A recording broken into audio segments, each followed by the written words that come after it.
বন্ধুরা এখন চলেছি আমরা রাজপুর বিপত্তারিণী মন্দির।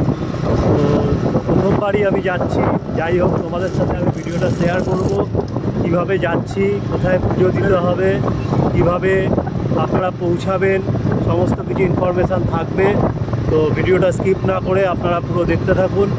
আর আমার এই ব্লগটা যদি ভালো লাগে অবশ্যই লাইক, শেয়ার, কমেন্ট, সাবস্ক্রাইব করে দেবেন। তো চলুন আপনাদেরকে নিয়ে যাচ্ছি বিপত্তারিণী চণ্ডীবাড়ি রাজপুর।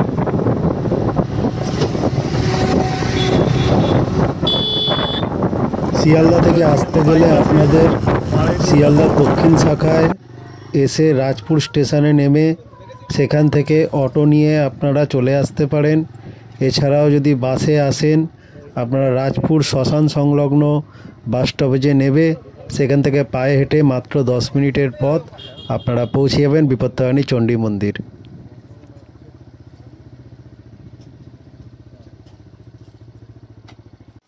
হ্যালো, আমি চলে এসেছি বিপত্তারিণী চণ্ডী মন্দিরে। তো এই হচ্ছে রাজপুর চণ্ডী মন্দিরের গেট, এটা হচ্ছে গেট। তো আমি দ্য বং ডায়েরি সুপ্রিয় আজকে আপনাদেরকে দেখাবো এখানকার পুরো ভিডিও, কেমন এখানে মন্দিরের পুজো দেওয়ার ব্যবস্থা, কোথায় জুতো রাখবেন, কোথায় টয়লেট যাওয়ার জায়গা সমস্ত এবং রত্নবেদী সব কিছু ঘুরিয়ে ঘুরিয়ে দেখাবো। তো আসুন।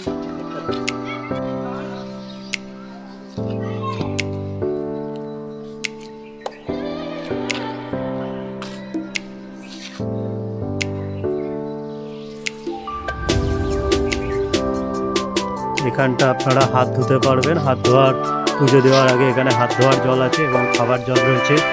এইখানে রয়েছে পুরুষদের জন্য টয়লেট এবং এর পাশেই রয়েছে মহিলাদের জন্য টয়লেট এবং বিরাট বড় ক্যাম্পাস, বিরাট বড়, সামনেই রয়েছে বিরাট বড় একটা পুকুরটা দেখাবো আপনাদেরকে।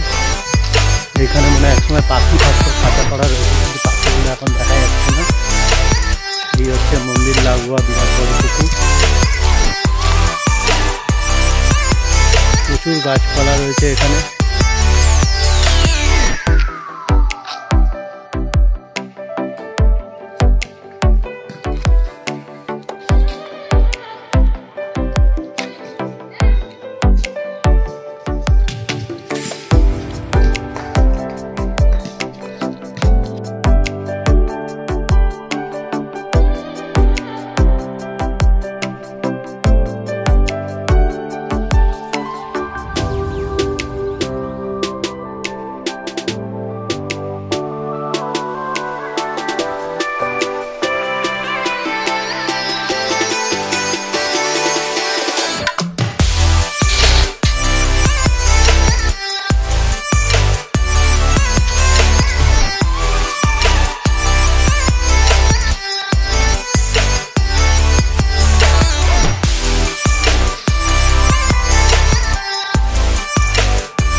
জয় মা বিপত্তারিণী। অবশেষে মা বিপত্তারিণীর দেখা পেলাম, মাকে খুব ভালোভাবে পুজো দিলাম এবং মায়ের কাছে প্রার্থনা করলাম আগামী দিনগুলো যেন সবার ভালো কাটে।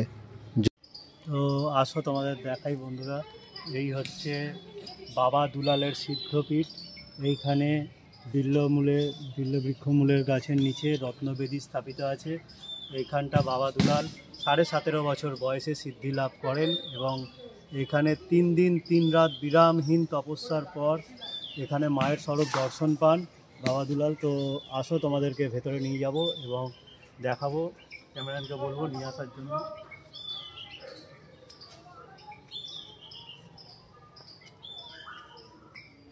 এই হচ্ছে বাবার রত্নবেদী, বাবা দুলালের। এইখানে রত্নবেদী প্রতিষ্ঠিত আছে।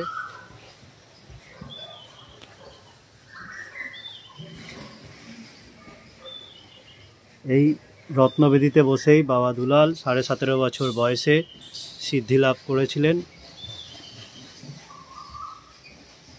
এবং মায়ের স্বরূপ দর্শন পেয়েছিলেন। 3 দিন 3 রাত বিরামহীন তপস্যা করেছিলেন। সকলকে ধন্যবাদ আমার এই পুরো ভিডিওটা দেখার জন্য। সবাইকে অসংখ্য ধন্যবাদ।